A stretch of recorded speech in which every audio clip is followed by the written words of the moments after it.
pertama saya ucapkan selamat bergabung ya di Fakultas Farmasi Universitas Mula Warman. Ya, alhamdulillah kita lagi menuju akreditasi A ya untuk segi apa namanya peringkat, dan dari segi untuk fasilitas kita alhamdulillah di Kalimantan masih terbaik ya dibandingkan UNLAM ya, dan apa namanya yang di Palangkaraya juga kita masih lebih bagus ya. Ya. Kemudian untuk kedepannya ya, saya saran teman-teman banyak berinteraksi ya. Kalau bisa, terutama yang sekarang sudah pernah ketemu dengan anak dosen pembimbing akademiknya ya, dosen PA-nya, coba cerita tentang PKM ya, PKM, program kreativitas mahasiswa. Jadi tanya-tanya sama seniornya, ada yang pernah ikut tidak itu, kemudian apa gunanya kita ikut, kemudian apa saja yang perlu kita lakukan selama kuliah ya, teman-teman nanti cari tahu sama seniornya ya. Terus saya saran ya, yang sudah ada di Samarinda, apalagi kos Samarinda, kalau saya saran cari tempat kos yang ada anak farmasi juga ya, jangan kos sama-sama anak sosial ya, terutama anak sosial ya, itu jangan sampai teman-teman terbengkalai atau menjadi malas ya. Jadi minimal cari tempat kos yang ada anak farmasinya atau dominan anak farmasinya lebih bagus di situ ya. Kenapa? Karena kalau teman-teman nanti ada di kos-kosan yang bukan di farmasi, nanti tambah malas, apalagi macam sosial ya, sospol. Mereka baca berita, nonton berita, atau mengikuti perkembangan kripto, ya misalnya ya, apalagi anak ekonomi, ya itu wajar aja. Karena memang mata kuliahnya seperti itu juga. Kalau macam kita ya enggak bisa. Ya, yang ilmu budaya, main gitar, ya itu lagi praktikum ya. Lagi praktikum atau lagi yang pemantapan kuliah ya. Kalau kita sendiri enggak ada waktu seperti itu ya. Makanya pandai-pandai ya cari kos yang bisa menunjang semangat untuk belajar. Yaitu tadi caranya cari yang sama-sama anak farmasi. Ya, itu saran saya sebelum jatuh ya. Kalau sudah jatuh atau sudah malas baru mau recovery lagi itu susah. Ya, bukan tidak bisa, tapi susah. Ya, apalagi berjalan perkuliahan, belum lagi urus praktikum, belum lagi urus laporan, belum lagi urus malas-malasnya segala macam ya, itu mendingan kalau bisa dari sekarang udah, kalau ada waktu pindah. Ya oke. Apa yang mau off kamera yang tidak ada masalah, tapi kalau saya tanya jawab ya. Kalau yang off kamera tidak bisa menjawab, saya anggap tidak hadir. Ya. Oke, kita mulai biologi farmasi ya. Biologi farmasi ini saya hari ini belajar tentang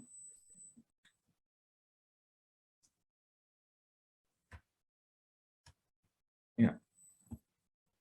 Hari ini kita belajar tentang sel ya. Sel dan organel ya. Sebenarnya ini yang melatar belakangi adanya klasifikasi ya. Tahu teman-teman berapa sekarang klasifikasi? Ada berapa organisme? Ada berapa? Yang terbaru ada berapa? Berapa? Theodora? Jen? Harludi? Ada berapa? Ada berapa sekarang?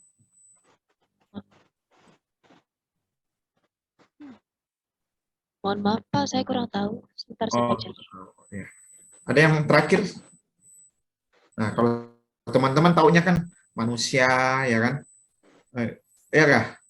Hewan, ya, animalia, lantai, apalagi? Jamur, fungi, apalagi? Ada berapa? Nah, cari tahu ini ya, ada berapa klasifikasi ya?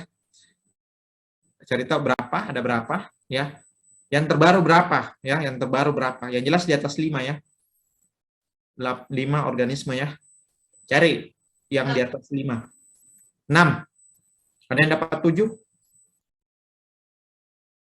Izin jawab Pak, saya Ya. ada lihat ada 7 klasifikasi, Pak. Nah, ada 7 ya. Nanti uraikan ini ya, 7 kenapa, apa pembagiannya, itu ada hubungannya dengan ini, sel dan organel. Ya, ada hubungannya. Jadi kenapa kita belajar tentang sel sama organel? Karena inilah yang melatar belakangi adanya klasifikasi organisme yang terbaru. Ya. Dan ujung-ujungnya kalau kita di farmasi, dari sinilah kita akan mengetahui ya, pertama kita menganggap bahwa semua organisme itu punya manfaat ya, lebih ke arah kita lihat manfaatnya, termasuk virus ya. Berarti itu sebagai sumber bahan baku ya, sebagai sumber bahan baku obat ya. Ini kita anggapnya ya. Kalau dari sisi negatifnya ya itu tadi, sebagai sumber penyakit ya, sebagai sumber penyakit. Ini yang negatifnya. Kalau yang positifnya kita anggapnya sebagai bahan baku obat. Bahan baku obat ini kalau kita lihat sebagai bahan baku obat, semua senyawa ya. Ini saya mau jelaskan dulu apa pentingnya kita belajar organisme ya. Jadi semua senyawa itu ada 2. Ada metabolit. Senyawa metabolit primer dan sekunder itu semua ada di dalam sel. Ya, semua ada di dalam sel.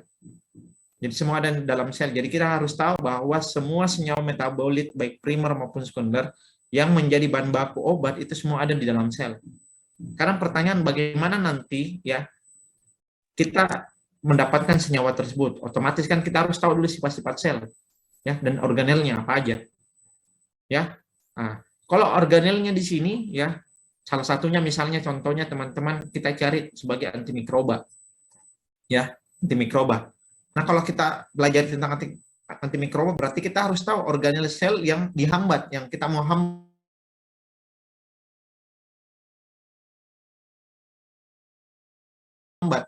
atau yang kita membunuh, mekanisme kerjanya ya. Jadi itu sebagian kecil saja kenapa pentingnya kita belajar tentang sel dan organel sel ya di biologi dasar farmasi ya. Kalau kacamata kita lihatnya sebagai positif berarti itu sebagai bahan baku obat. Kalau kita lihat sebagai sumber penyakit berarti anggaplah misalnya bakteri gram negatif yang banyak sebagai sumber penyakit ya, gram negatif yang misalnya kayak salmonella ya kan, kemudian salmonella, kemudian Escherichia coli ya menyebabkan diare, yang ada dulu di lingkungan kita, Pseudomonas aeruginosa ya, banyak kan gram negatif itu sebagai sumber penyakit. Nah, kita harus punya antimikroba yang bisa membunuh itu semua, yang bisa membunuh itu semua. Kita harus cari ini. Nanti baru kita pelajari dia menghambat yang mana, organel sel yang mana dia hambat. Apakah di dinding selnya ya kan? Bagiannya, atau organel yang lain seperti di biosintesis proteinnya, entahkah di ribosom ya, atau di retikulum endoplasmanya ya, atau bagian inti sel yang mana dia hambat. Nah ya, jadi kita harus tahu itu semua supaya mendukung dari semua obat-obat yang kita mau gunakan itu seperti apa. Jadi ini salah satunya ya. Kalau positifnya bahan baku obat, kalau negatifnya itu sumber penyakit ya. Nanti kita pastikan dia menyerang bagian apa, menghambat bagian apa, sehingga sumber penyakit ini bisa kita sembuhkan. Oke ya. Jadi senyawa metabolis sekunder ini semua ada di dalam sel, tidak ada yang tidak. Kak, pernah tidak menarik senyawa obat? Senyawa obat sering teman-teman tarik atau melakukan ekstraksi. Penarikan senyawa metabolit sekunder ataupun metabolit primer di dalam sel ya, terutama tumbuhan, itu biasa kita sebut dengan proses ekstraksi. Ya, proses ekstraksi. Apa contohnya nih Kak? Contohnya ini kalau teman-teman minum teh ya, pakai air panas, seduh dengan air panas ya. Airnya itu awalnya bening ya, kemudian tidak lama coklat ya, dan kita bisa minum teh. Nah, yang membuat warnanya berubah tadi air panas tersebut itu adalah senyawa ya, senyawa yang ada di dalam sel tumbuhan teh ya, ada di dalam tumbuhan teh.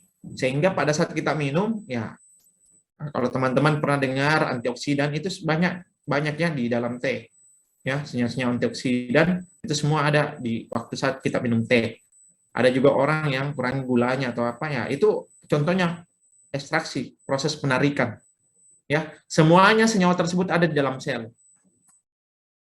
Oke, bisa dipahami ya. Jadi itu pentingnya kenapa kita belajar sel dan organ sel, ya. Tergantung kita lihat kacamata apa, yang positif atau negatif, ya. Dan yang lainnya silakan dilanjutkan nanti dikembangkan. Kalau ada pertanyaan, kenapa kita penting belajar tentang sel dan organ sel, jelaskan teman-teman, ya. Oke. Dan jangan lupa bahwa di sel dan organ sel inilah yang melatar belakangi adanya klasifikasi organisme, ya, dari kingdom, ya, sampai spesiesnya, ya, itu sekarang ada 7. Ini cari tahu beda-bedanya semua, ya. Saya enggak tahu di materi dosen yang lain ada tidak seperti itu, kayaknya harusnya saya jelaskan ini, tapi kalau enggak cukup waktu, saya anggap tugas teman-teman, ya, cari tahu. Ya, jangan sampai itu nanti naik di ujian. Paham ya? Ya. Jadi sekarang organisme itu ada 7. Ya, ada 7 ya. Nah, cari tahu apa beda-bedanya semua. Oke, kita masuk dulu di mana ini? Maaf, saya nggak lihat.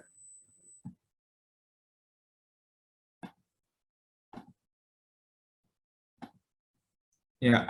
Sekarang kita lewati saja ya sejarah perkembangan pengetahuan sel. Jadi kalau teman-teman baca secara lengkap itu banyak ya. Mulai dari John Locke ya, ketika menemukan pertama kali Robert Hooke maksud saya, pertama kali dapatkan istilah sel digunakan sampai terakhir ya, Hartwig ya, dan berkembangnya sitologi. Sitologi ini jaringan ya, ilmu yang mempelajari jaringan, tapi pembentuknya jaringan itu adalah sel. Ya, pembentuknya jaringan itu adalah sel. Ini kalau warna merah kelihatan aja ya, Sidik. Aditama kelihatan ya, Aryo kelihatan aja. Kelihatan, Pak. Oh, kelihatan. Oh ya, oke. Nggak usah saya ganti ya. Iya, Pak. Ya, oke, saya lanjut. Ya, jadi kalau teman-teman baca sejarah perkembangan sel itu tidak lepas dari penemuan mikroskop ya. Ya, satu-satunya alat yang digunakan untuk melihat melihat sel itu adalah mikroskop. Kak, kenapa duluan sel digunakan daripada mikroskop itu sendiri? Ya, Robert Hooke ketika menggunakan istilah sel ini, dia lihat bahwa ada ternyata bagian terkecil dari organisme ya, dia gunakan istilah sel, tapi belum kelihatan penampakannya. Ya, jadi Robert Hooke hanya menggunakan istilah, tapi tidak pernah melihat bentuknya. Ya, nah, nanti setelah Antonio van Leeuwenhoek ketika menemukan mikroskop, baru orang bisa lihat bentuknya sel itu seperti apa.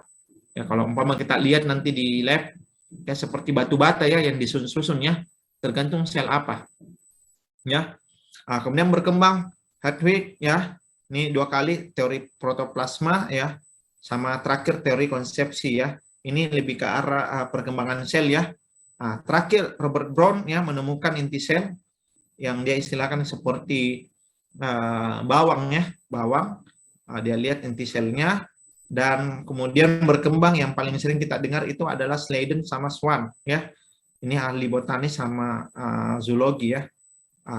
Yang mempermantap bahwa sel adalah unit terkecil dari struktural makhluk hidup ya, ketika melihat betul bentuknya dengan mikroskop. Jadi pas Swan sama Sladen ini menggunakan mikroskop, itu orang sudah lazim dengan bentuk-bentuk sel itu sendiri ya.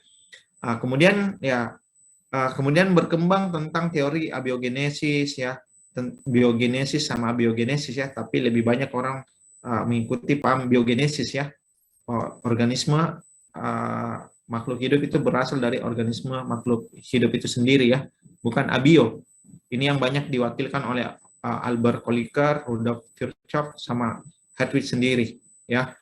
Dan terakhir ya, kalau umpama jaringan ini lebih ke arah bagaimana kelihatan tentang sekarang perkembangan penyakit itu yang paling banyak orang teliti itu kanker ya, kanker ya.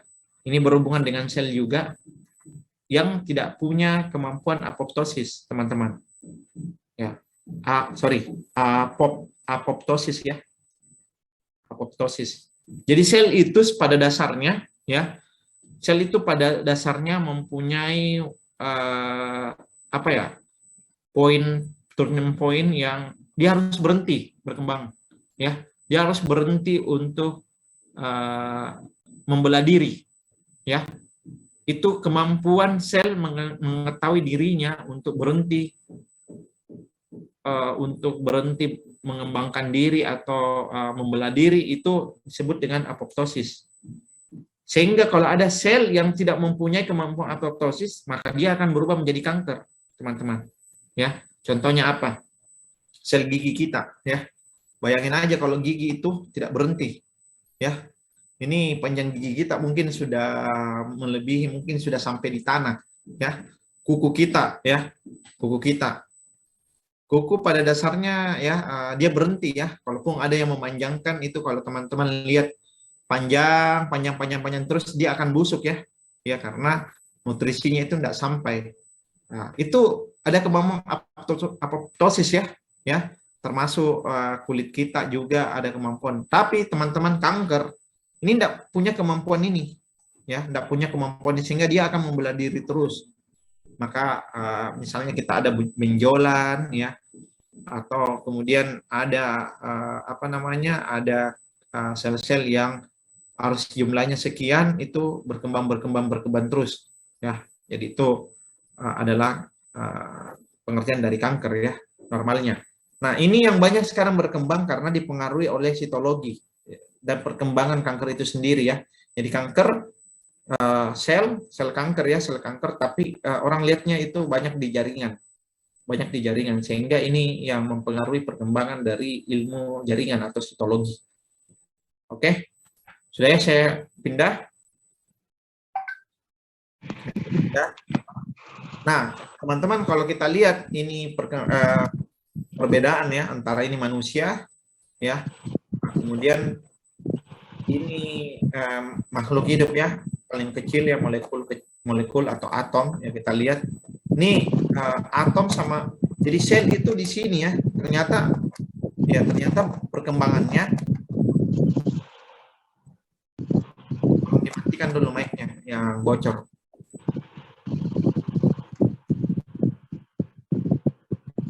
Yang bocor mic-nya tolong dimatikan dulu ya. Oke, saya lanjut ya. Jadi kemudian ada berkembang ya, bahwa ternyata di dalam sel itu ada lagi molekul kecil dan atom ya.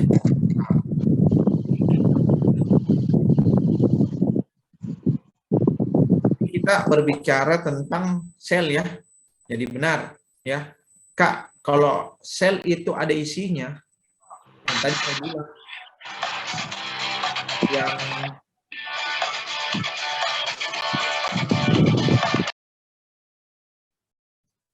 siapa itu bocor? Matikan dulu.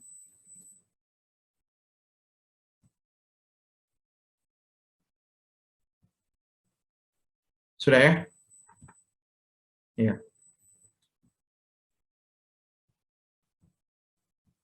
Iya. Saya lanjut.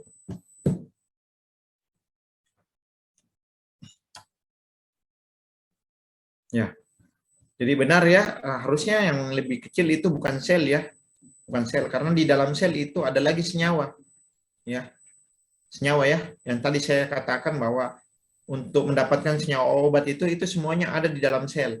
Ya, berarti artinya selnya yang lebih kecil ya. Dalam hal ini ada molekul kecil atau atom. Ya, ini yang lebih kecil lagi. Tetapi yang kita mau cerita ini bahwa sel ini ibaratnya kayak seperti ruangan ya. Jadi ruangannya yang kita cerita, bukan isi ruangannya. Jadi kalau kita bicara ruangan, berarti ruangan terkecil itu di dalam rumah atau di dalam tubuh makhluk hidup itu adalah sel. Ya, itu teman-teman harus bedakan. ya. Jadi ini bagian yang paling terkecilnya, bukan yang ini ya. Nah, kalau ini hanya organel apa? Hanya bukan organel, hanya apa istilahnya isinya ya, isinya dalam sini ya. Jadi yang disebut dengan terkecil itu adalah ibaratnya itu ruangan ya, ruangan yang ada di makhluk hidup. Itu. Nah, kalau teman-teman lihat ya, ada yang lebih kecil lagi ya. Di atasnya itu ada organel ya, ada organel ya. Ini organel, ada organel ini juga kayak ini. Nah, organel ini kalau teman-teman bandingkan bakteri, jadi Kak, kalau nukleus sama mitokondria itu di bakteri kecil tidak ada dong? Bukan. Dia ada juga, tapi bentuknya lebih kecil ya. Nah, lebih kecil ini tergantung yang mana yang kita amati, nukleusnya mana, intinya apa. Nah, kalau teman-teman lihat intinya telur yang warna kuning itu kan besar pasti. Tapi tidak bisa teman-teman bedakan inti dari opumnya manusia ya, sel telurnya perempuan ya, itu pasti lebih kecil lagi ya. Jadi ini hanya perbandingan saja, bukan mengindikasikan bahwa ini keseluruhan nukleus ya. Yuk. Kemudian ini kalau kita susun ada sel, kemudian jaringan, organ, kemudian sistem organ, kemudian organisme ya. Nah, ini yang kita pelajari pentingnya itu yang ini, yang paling terkecil, karena semua yang ada di sini, yang besar-besar ini dipengaruhi yang kecil. Ya. Jadi kalau nanti kita bicara tentang obat, besok-besok teman-teman bicara obat itu mempengaruhi organisme. Tetapi sebelum mempengaruhi organisme, dia mempengaruhi dulu sistem organ, kemudian organ, ya, kemudian jaringan, kemudian sel. Jadi ujung-ujungnya kita bicara sel. Yang bicara sel. Nah, makanya yang paling penting ini teman-teman harus tahu dulu fungsi-fungsi atau organel sel. Ini sudah pernah kita dapatkan di SMA ya. Di SMA tinggal nanti teman-teman ulang lagi ya versi kuliahnya ya. Karena ada beberapa itu menurut saya agak keliru ya di buku SMA. Ya, nanti kita identifikasi yang mana yang saya maksud itu. Oke, kita lihat dulu prokariotik sama eukariotik ya. Termasuk di saya enggak tahu bukunya teman-teman ya. Apakah buku SMA-nya itu sudah menggunakan 7 klasifikasi ya, 7 kingdom ya. Ya. Kalau buku-buku perkuliahan itu sudah dari tahun berapa ya? 2010-an itu sudah 7 kingdom ya. Nah, saya enggak tahu bukunya terakhir teman-teman itu apakah masih 5 kingdom atau 4 kingdom. Ya. Nah, karena saya lihat buku-buku SMA itu tidak menyeluruh ketika dia menyajikan materi ya. Makanya dianggap nanti kuliah baru menyempurnakan, padahal tidak. Dari SMA harusnya sudah belajar yang sempurna ya. Gitu. Nah, kita lihat ada prokariotik sama eukariotik ya. Ini kurang lebih hampir sama ya. Hampir sama. Yang tidak ada, teman-teman, kalau teman-teman lihat yang tidak ada itu nukleusnya inti. Ya, inti sel. Ya. Inti sel. Kak, berarti kalau tidak ada inti selnya itu terus gimana dong prokariotik? Sebenarnya prokariotik itu ada inti selnya. Namanya nucleoid region ya. Ini sebenarnya inti sel di prokariotik. Nah, jadi ini juga yang kemarin teman-teman harusnya banyak bertanya sama guru biologinya. Kenapa inti sel di prokariotik tidak ada? Kalau begitu gimana dong dia menentukan aktivitas kegiatannya kalau dari intinya? Ya kan? Nah, ternyata tidak teman-teman, dan ini sering dilupakan oleh guru biologi kita untuk menjelaskan bahwa ternyata prokariotik itu ada inti selnya, tapi namanya nucleoid region ya. Tidak seperti nukleus yang ada di eukariotik yang dia terstruktur, ada strukturnya ya. Kalau di sini dia kayak benang-benang saja, kayak benang-benang gini ya. Jadi dia enggak nampak seperti organel seperti ini ya. Makanya dari segi aktivitasnya lebih tidak sekompleks dengan eukariotik ya. Ini prokariotik dan seperti lebih kompleks ya. Nah, kalau sekarang perkembangannya di dunia farmasi ya, bakteri itu ya, bakteri itu yang bersifat prokariotik itu lebih mudah kita mainkan sifatnya, bukan perasaan ya. Apalagi perasaannya perempuan ini jangan dipermainkan, kasihan ya kan. Nah, Dia bisa kita ubah-ubah tergantung nanti kita maunya dia bakteri ini menghasilkan sintesis apa, senyawa apa. Sekarang begitu teman-teman perkembangannya dunia farmasi di luar. Nah, kalau fungi ya, itu kebanyakan jatuhnya eukariotik. Nah, eukariotik ini agak susah karena dia lebih kompleks ya. Sehingga senyawanya itu sudah apa ya, sudah itu ya, sudah begitu, tidak bisa lagi diubah-ubah metabolisme hidupnya. Beda dengan bakteri yang termasuk prokariotik ya. Jadi ada positifnya, ada negatifnya. Jadi tidak selamanya organisme yang mikro itu tidak bagus ya. Ya, saya pribadi itu banyak pelihara bakteri sama fungi ya. Kalau yang lain mungkin pelihara ayam apa. Kalau saya di lab itu banyak kan saya mainnya dengan bakteri ya. Akhir-akhir ini 2 tahun terakhir baru saya main banyak bakteri. Sebelumnya itu saya banyak main di fungi ya. Nah, ya di fungi, fungi. Oke. Ini yang bedanya ya. Jadi jangan salah kalau bilang inti sel di prokaryotik tidak ada, bukan. Ya. Itu ada, tapi namanya nucleoid region. Ini sifatnya sama dengan inti sel yang ada di prokaryotik. Kemudian kita lihat dulu lagi prokaryotik sama EU ya. Ya, prokaryotik sama EU. Di sini ya, teman-teman, ini saya bilang tadi ada 7 kan? 7 spesies. Ini sudah ada 6. Ya. 1, 2, 3, 4, 5, 6.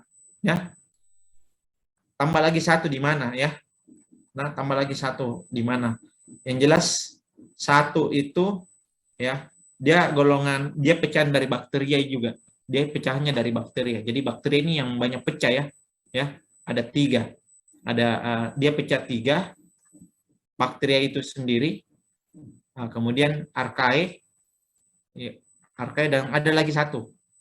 Jadi ini 3 tambah ini 4. Jadi ada 7 spesies. Ya, teman-teman cari tahu itu ya. Ya. Ya. Kalau kita lihat lagi prokaryotik sama eukaryotik ya, saya mau cerita tentang DNA-nya ya, DNA-nya ya. Ini DNA-nya sama, kalau ini kan ada di sitoplasma ya. Berarti dia berenang-berenang di dalam tubuh prokaryotik ya. Nah, kalau eukaryotik tidak, dia ada di inti ya, yang dibungkus ya, yang dibungkus. Nah, ini yang membedakan ya, yang seperti tadi dia sirkular ya. Seperti ini saya bilang tadi. Sirkular. Tuh. Itu bedanya ya, DNA ya. Kalau organelnya bagaimana Kak? Prokaryotik itu enggak ada karena aktivitasnya lebih apa namanya ya, enggak sekompleks ya, lebih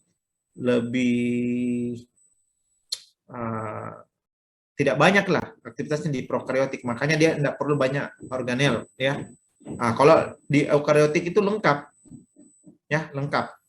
Ya, mulai dari inti, bagaimana warnanya ya, bagaimana energinya, bagaimana sintesis proteinnya ya, dan seterusnya. Ini lebih lengkap. Jadi organel dari prokaryotik bisa dibilang satu organel ya, dia semuanya yang dia kerjakan. Kalau di eukaryotik berarti sudah ada pembagian-pembagiannya ya. Nah, kemudian lagi teman-teman harus tahu bahwa prokaryotik itu pada umumnya uniseluler ya. Kalau eukaryotik itu pada umumnya adalah multiseluler ya, dengan perbedaan beberapa jenis sel ya. Nah, perbedaan jenis sel ini tergantung. Jadi sel ini apa tadi? Jaringan ya. Dia membentuk jaringan. Kalau terjadi perbedaan tipe sel, berarti jaringannya berbeda juga. Ini berhubungan dengan fungsi, teman-teman. Ya. Sempat dulu ada soal naik. Tanyakan, kenapa bisa beda-beda ya? Tergantung fungsinya. Ya. Jadi sel mata pasti berbeda dengan sel kulit. Ya. Nah, tapi kalau sel mata sama sel kulit, kalau selama dia eukaryotik sebenarnya fungsinya sama ya, organelnya sama. Hanya saja karena fungsi jaringannya berbeda, maka bentuknya berbeda juga. Gitu teman-teman. Jadi yang berbeda itu adalah fungsinya, ya, fungsinya. Fungsinya kenapa bisa berbeda? Karena jaringan yang mengerjakan fungsi itu ya berbeda juga. Tapi sebenarnya ya sel-sel pembentuknya, sel-selnya ini semua sama, ya, sama ya, tapi bentuknya yang berbeda. Maksudnya sama itu organel-organelnya itu sama. Jadi kalau misalnya rumahnya si A sama rumahnya B itu ya bentuk rumahnya sama. Cuma di dalamnya itu mungkin ada yang punya televisi, ada yang tidak. Ada yang punya televisi 2, ini punya televisi 3. Jadi organelnya yang berbeda-beda di dalam. Kenapa bisa berbeda-beda? Karena berbeda-beda itu karena lebih ke arah fungsinya ya fungsi. Jadi kalau kita lihat misalnya sel epidermis ya sama endo ya itu ini sama-sama sel dermis ya pelindung, tapi karena fungsinya beda, satu yang menjaga di luar, satu yang menjaga di dalam, ke dalam lapisan ke dalamnya, berarti bentuknya beda juga ya. Jadi teman-teman itu harus membedakan. Nah, kemudian yang saya mau cerita ini juga ya. Kalau metabolisme teman-teman ini aerobik sama anaerobik ya. Kalau ini sama. Nah, cuma bedanya teman-teman prokariotik itu kebanyakan ya kebanyakan, tapi ada juga aerobik ya. Kalau eukariotik itu kebanyakan aerobik. Sisanya tapi lebih banyak aerobik. Ya. Yang teman-teman harus pikirkan nanti itu yang dari golongan bakteri ya. Bakteri ini yang banyak main abu-abu. Maksudnya misalnya abu-abu itu dia prokariotik ya. Dia prokariotik tapi sebenarnya dia aerobik. Ya, ada juga begitu, teman-teman. Ya. Jadi dia prokariotik bakteri dia unicellular ya, tapi dia aerobik. Jadi tidak ada hubungannya aerobik anaerobik dengan multisel atau unisel ya, tidak ada hubungannya. Ya, ini lebih ke arah kompleksitas dari aktivitas organelnya. Gitu. Ada pertanyaan? Aman? Kita sampai jam berapa nih? Sampai jam 3.40 ya? 3.40, Pak. 3.40. Oh ya, oke. Terima kasih. Ya, oke, saya lanjut ya. Nah, ini sel hewan ya. Sekarang kita masuk di organel kingdom terbesar ya. Jadi kingdom terbesar itu selalu teman-teman pasti dapatkan namanya animalia dan plantae ya. Plantae. Kalau tadi kita bicara apa tentang pro sama eu ya. Eukariotik. Nah, ini dua, ini masuk di prokariotik. Eukariotik. Masuk di sini. Nah, kita lihat dulu teman-teman, ini yang 3 dimensinya ya. Ini yang 1 dimensi. Kalau kita lihat di sini ya, ini cairan tubuhnya ya. Jadi organel berenang-berenang itu tempatnya itu namanya sitoplasma ya. Sitoplasma ya. Kita lihat di sini ada RE kasar ya. Retikulum endoplasma kasar, ada yang halus ya. Nah, ternyata ada yang membedakan itu ya. Nah, membedakan itu apanya? Ribosomnya ya. Jadi ribosom ini ada yang tersendiri, ada yang terikat di retikulum endoplasma ya. Nah, termasuk badan Golgi ya. Ini badan Golgi ini diumpamakan kayak seperti tukang makan-makan ya, tukang makan-makan, pembersih ya, termasuk vakuola juga pembersih. Nah, mitokondria ini sama yang ini teman-teman lebih ke arah pembentuk energi ya. Nanti kita bahas tersendiri. Sisanya itu bicara tentang inti ya, tentang inti. Jadi secara keseluruhan teman-teman ya, secara keseluruhan itu namanya nukleus. Di dalam intinya inti ini nukleolus ya, nukleolus. Nah, nanti ada namanya membran inti ya, membran inti ini. Kak, sebenarnya yang kurang ini ada namanya membran nukleolus. Kalau membran nukleolus itu berarti ini. Ya, sama membran ini, sel membran ya. Membran sel ya. Nah, kemudian di dalamnya itu sitoplasma. Dan organel itu berenang-berenang di dalam sini. Ya, membedakan. Oke, kita lihat satu. Kita lihat lagi di tumbuhan. Ya. Apa bedanya sel tumbuhan sama sel hewan? Ini ada semua ya, ini ada ya. Sitoplasma ini ada, ribosom, badan Golgi, mitokondria, ini ya. Kloroplas tidak ada. Ya. Inti, nukleolus ini ada. Vakuola ya. Ini vakuola kalau ada yang baca tidak ada di sel hewan ya. Ada yang mungkin baca tidak ada sel hewan. Tapi kebanyakan buku ada mengatakan ada. Ya. Jadi ini yang garis besarnya. Ini teman-teman, jadi kalau garis besarnya itu sebenarnya vakuola ya, ini sebenarnya hanya dua ya sebenarnya ya. Dinding sel ya di animalia, dinding sel ini sama kloroplas itu tidak ada ya. Kalau buku SMA-nya kita mengatakan juga vakuola ya, tidak ada ya. Tapi kalau kebanyakan buku textbook itu mengatakan vakuola itu ada ya. Kadang-kadang ya, temporary in animal cell. Kadang-kadang, tapi kalaupun ada dia bentuknya kecil. Jadi bukan dikatakan tidak ada, tapi kadang-kadang ada, kadang-kadang tidak ada. Tapi kalaupun dia ada itu dia bentuknya kecil, vakuola. Ya. Nah, kalau tumbuhan ini lengkap ya, ada selnya, sel dinding selnya kloroplas. Yang mana itu dinding sel? Nah, yang ini di luar. Jadi kalau apa namanya sel hewan dia cuma satu ya, ini sebenarnya kayak satu ya, yang di luar ini satu, dia satu ini. Tapi kalau sel tumbuhan dia ada lagi, dia dua lapis teman-teman ya, dua lapis ya.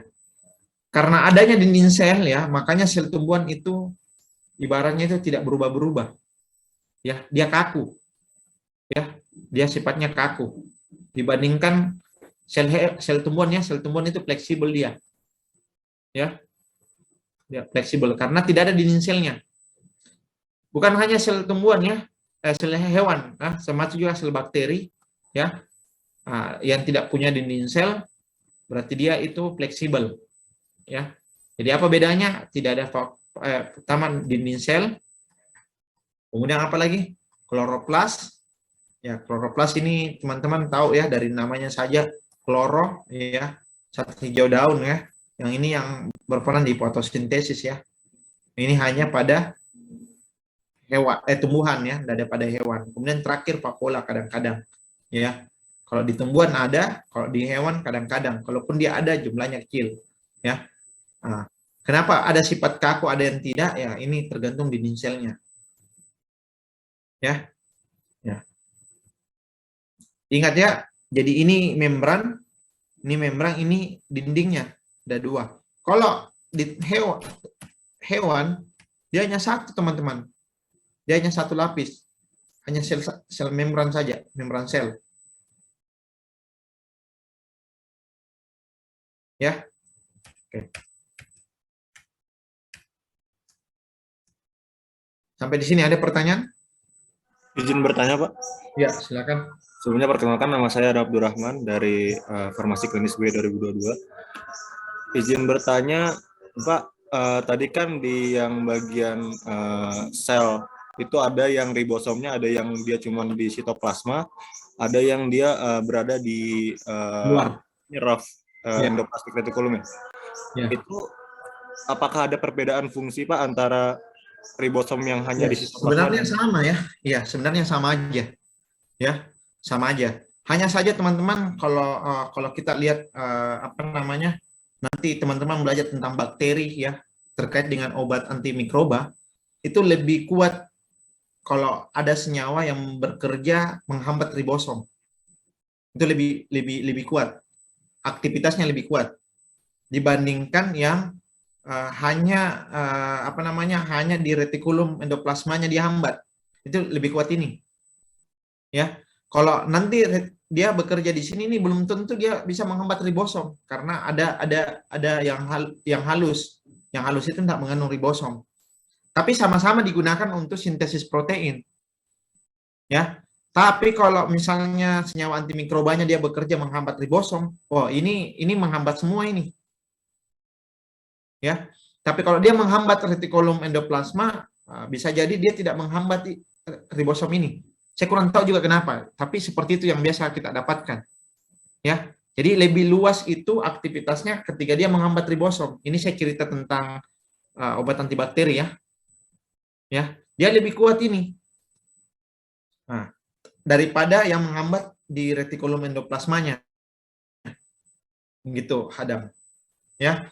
Jadi kalau kita nanti bicara tentang antimikroba itu selalu kita takutkan itu resistensi. Ya. Resistensi itu teman-teman, jadi bakteri itu termasuk organisme yang paling pintar ya. Kalau saya bilang paling pintar karena dia mudah mengingat. Nah, kurang lebih sama dengan perempuan. Kapan kau janji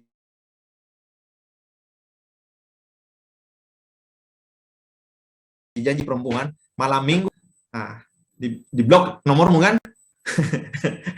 Apalagi kalau sudah bilang terserah, bahaya itu, bahaya. Itu sudah kiamat kecil itu, ya. Nah, saya mengajar, ya. Nah, apa tadi saya cerita? Ya, bakteri ya. Jadi bakteri itu dia mudah mengingat ya, dia mudah mengenali. Ya, jadi kalau senyawa-senyawa tertentu dia menghambat, dia punya pertahanan namanya mekanisme resistensi ya, ya, sehingga dia mengenali senyawa tersebut. Jadi besok-besok kalau kita tidak bijak menggunakan antimikroba, antibiotik, dia bisa kebal. Bakteri itu bisa kebal, nggak mati lagi. Dan itu yang ditakuti. Ya, kalau teman-teman pernah baca berita tentang Perang Dunia Pertama dan Kedua, sebenarnya korban jatuh banyak itu bukan karena korban peperangan, bukan, tapi korban infeksi. Nah, jadi kalau teman-teman pernah baca ya di NG National Geographic itu ternyata terutama Perang Dunia Pertama ya, itu kebanyakan mati itu bukan karena peperangan, tapi karena infeksi. Dan itu teman-teman yang kita takutkan di zaman sekarang. Ya, karena kalau umpama alhamdulillah untungnya sekarang banyak antibiotik ya. Banyak antibiotik mulai dari yang paling murah ya, seperti ya sampai yang paling mahal.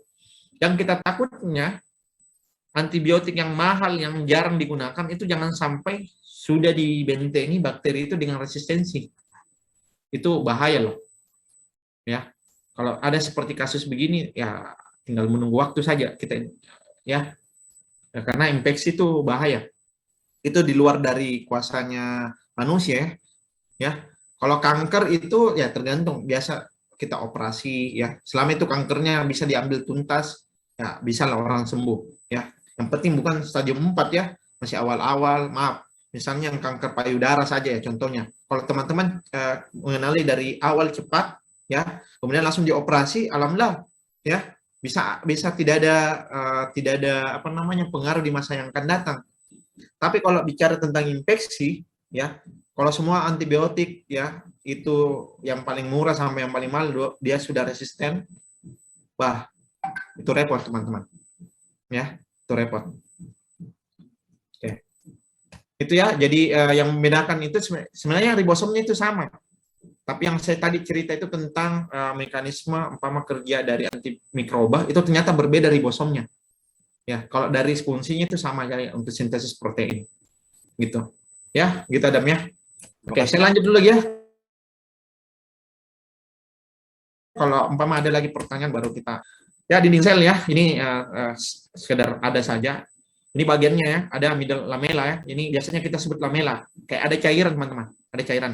Nah, dinding sel ini kalau bicara dinding sel berarti bicara tentang apa? Tumbuhan ya. Sel tumbuhan ya. Karena di hewan dia tidak punya. Nah, ini ada tiga ya, ada tiga apa namanya, tiga lapisan ya. Ada primernya, ada sekundernya, kemudian ada membran plasmanya ya. Kalau di sel hewan itu enggak ada ini, enggak ada dua ini, enggak ada. Ya, kalau di sel hewan. Tapi kalau di tumbuhan ini lengkap. Ya. Itu. Makanya kalau umpama kita mau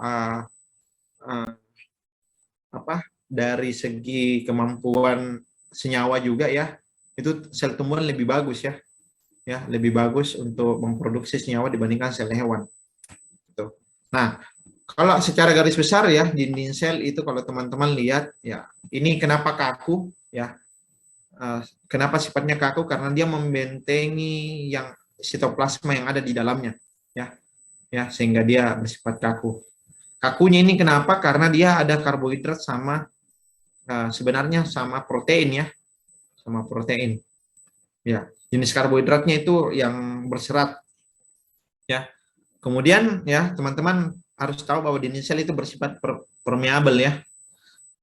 Permeabel, jadi semua cairan itu bisa keluar masuk, ya. Kalau cairannya teman-teman bisa keluar masuk. Tapi kalau dia sudah mengikat senyawa, ya. Ini biasanya teman-teman ada yang mempengaruhi. Ada yang mempengaruhi. Nanti saya jelaskan ini, ya. Jadi ibaratnya tuh masuknya dia itu keluar masuk aja, ya, keluar masuk. Nah, tapi kalau dia sudah melarutkan senyawa atau ada saat terlarut, itu enggak bisa langsung keluar masuk, ada yang mempengaruhi, ya. Ini kalau fungsinya ya memberikan bentuk, ya, melindungi sel tumbuhan dari pecah, ya, karena asupan air yang berlebihan, ya, karena air kan beda dengan hewan, ya. Hewan kan minumnya bisa bergerak, ya, bisa bergerak. Jadi kalau mau minum dia bisa tahu batas berhentinya. Nah, kalau tumbuhan kan tidak, ya. Jadi kalau kita siram terlalu banyak berlebihan itu parah, ya. Tapi untungnya dia punya dinding sel jadi bisa diatur kalau airnya berlebihan. Hanya saja kalau berlebihan sekali ya mati juga, ya. Itu memungkinkan air dan saat terlarut melewati, ya, memungkinkan, tetapi ada hal yang mempengaruhi, ya, itu dinding sel. Nah, ini teman-teman kalau kita lihat, ya, dinding sel, ya, ada lipid, ini lipid, ya, ini lipid, kemudian ini ada protein, ya. Nah, protein kalau teman-teman lihat di sini, ya, ini proteinnya, ada lipidnya, gliko, ya, yang di atas ini, ya, ada karbohidrat juga, ya. Kemudian, ya, rata-rata pintu masuk itu protein, ya. Ada namanya protein periferal, integral, ya. Ini yang paling banyak, ya, paling banyak. Nah, kemudian kolesterol itu yang kadang-kadang, ya, jadi bentuknya begini, kolesterol. Nah, teman-teman harus ingat kalau dinding sel itu sifatnya ada yang bersifat polar, ya, ada yang bersifat non polar. Jadi yang bulat ini, yang kepala-kepalanya ini bersifat polar, teman-teman, sifat polar. Sedangkan yang ekor-ekornya ini dia bersifat non polar, ya, dia bersifat non polar. Jadi ekornya itu bersifat non polar, ya. Nah, kepalanya bersifat polar, ya. Makanya dari banyaknya jenis bentuk ini, ya, itu yang tadi saya bilang ada yang mempengaruhi, ya. Jadi mempengaruhi ini pertama dia lewatnya mana, ya, dia lewat mana, Nah, lewatnya mana, dia protein periferal kah atau integral kah atau lewat dari sini, ya. Itu kedua besarannya, ya, dia makromolekul atau mikro. Ini kayaknya tidak ada waktu, ya, saya jelaskan, ya, karena ini satu kali pertemuan saja. Ini yang mempengaruhi. Yang kedua, yang ketiga itu sifatnya polar atau non polar, ya. Ini yang mempengaruhi, sehingga inilah yang notabene mempengaruhi senyawa keluar masuk, ya. Dia lewat mana ini tergantung yang lewat, ya, tergantung yang lewat. Ibaratnya kalau dia barang besar, ya enggak mungkin lewat jendela, kan, pasti lewat pintu yang besar juga. Kalau dia yang datang itu berupa mikromolekul, berarti bisa dia protein integral, ya. Nah, kalau bersifat polar sama non polar berarti harus ada yang mempengaruhi, apalagi kalau lewat di sini. Nah, di sini ada kepalanya, dua, ekornya yang bersifat non polar. Ini mempengaruhi semua, ya. Kemudian kalau kita lihat, ya, ini plasma, ya, ini yang bilayer, ini contoh saja, ya. Jadi lipidnya itu teman-teman harus teman-teman perhatikan, ya. Jadi bersifatnya ini polar, ini non polar, ya. Makanya saya bilang tadi, walaupun ini dikatakan keluar masuk, tetapi ada juga mekanismenya, ya, ada juga mekanismenya. sehingga sel itu sel bakteri terutama yang tadi saya bilang, dia bisa selektif untuk memasukkan atau mengeluarkan cairan ya ke dalam tubuhnya. Tuh. Ya, ini masih lebih mainnya dinding sel ya, masih satu bagian ya. Jadi ini kalau kita lihat ada ini gram positif. Jadi bakteri itu teman-teman, bakteri itu ada, kalau kita lihat dinding selnya ada dua ya, ada gram negatif, ada gram positif. Ini ada gram negatif, ada gram positif ya. Nah, yang teman-teman harus perhatikan itu peptidoglikan ya, ada namanya peptidoglikan yang mempengaruhi dari sini ya. Nah, kalau gram negatif teman-teman dia dua lapis ya, dia dua lapis ya. Liposakaridanya sama ini dua lapis, ini lapisan pertama ya, sama ini lapisan kedua ya. Kalau gram positif dia cuma satu ya, cuma satu ini ya. Kemudian peptidoglikan, jadi kayak kue lapis ini ya, ini cuma satu. Makanya teman-teman ya, kalau gram negatif itu kebanyakan bakteri yang banyak menyebabkan penyakit. Kalau gram negatif ini lebih ke arah yang flora normal ya. Tahu apa itu flora normal? Flora normal itu bakteri yang normal ada dalam tubuh kita. Ya. Jadi dia ada tetapi jumlahnya terbatas. Ya. Kalau dia tidak ada, itu bisa menyebabkan gangguan metabolisme pada umumnya. Ya. Jadi kalau kulit kita ini juga terlalu bersih-bersih sekali, itu tidak bagus juga, teman-teman. Ya. Jadi semua kiblatnya mau cantik, mau cakep begitu, semua ke Korea-Korea ya. Korea-Korea sampai menghilangkan pori-pori apa segala macam. Jadi teman-teman harus tahu bahwa itu semua di kulit kita ya, terutama kulitnya orang-orang yang ada di tropis ya, itu sangat banyak dipengaruhi oleh bakteri flora normal ya. Alhamdulillah kita sendiri itu jarang ya kena kanker kulit ya, dibandingkan orang yang ada di barat ya, dengan melaninnya yang agak kurang ya, itu struktur bakterinya juga sedikit. Nah itu lebih mudah mereka kena kanker kulit ya dibandingkan kita ya. Jadi jangan kita lagi mau ke barat-baratan. Alhamdulillah kita ini lebih bagus daripada mereka. Kenapa? Kita yang mau seperti mereka. Ya, justru mereka itu yang mau kulitnya seperti kita. Ya, itu. Kemudian berikutnya ada namanya membran plasma. Jadi membran plasma itu di dalamnya ya, di dalamnya dinding sel. Tapi dia membran ya, dia membran. Ini teman-teman baca ya, ada juga dia semi permeable sama penghalang selektif. Fungsinya apa?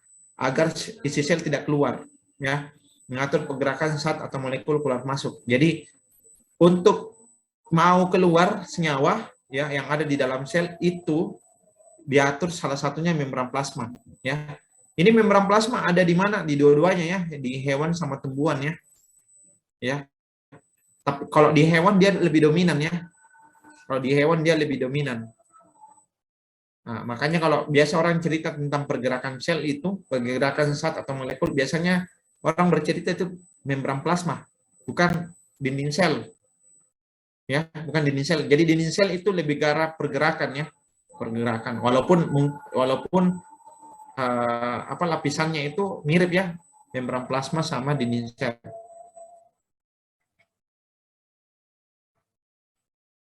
Mirip teman-teman. Oke. Kemudian sitoplasma. Nah, ini sitoplasma ibaratnya ini adalah airnya ya, air kolam renang ya. Jadi kalau kita berenang-berenang berarti itu organelnya ya. Tapi kalau airnya yang kita tempati berenang di kolam renang itu sitoplasma ya. Jadi di situ tempat berlangsungnya reaksi biokimia sama menyimpan produk makanan dan limbah ya. Jadi teman-teman, kalau ada organel ya, sebentar ya. Kalau ada organel dia habis namanya makan, dia makan atau minum, kemudian dia mengeluarkan, ya itu semuanya disimpan di luar organelnya, tidak ada di dalam, ya, tidak ada di dalam. Yang disimpan di dalam itu kecuali energi, ya, kecuali energi di mitokondria. Itu pun lagi tidak lama akan dikeluarkan pada saat dibutuhkan. Karena sel itu tidak akan bergerak terus, akan melakukan aktivitas sehingga energi itu tidak mungkin lama di mitokondria. Ya, tapi kalau bicara tentang makanan dan limbah, pasti itu dibuang di sitoplasma, teman-teman. Ya, tidak pernah disimpan di dalam organel. Jadi kalau ada organel yang gunanya memakan atau memakan limbah atau makanan, itu hanya proses saja di organelnya. Sisanya itu akan dikeluarkan di sitoplasma. Ya, seperti itu. Jadi intinya ini seperti air kolam renang. Ya, kita yang berenang di dalam itu adalah organelnya. Oke, sampai di sini ada pertanyaan? Sebelum saya pindah slide berikutnya. Aman? Aman? Oke, kalau enggak, saya lanjut saja langsung.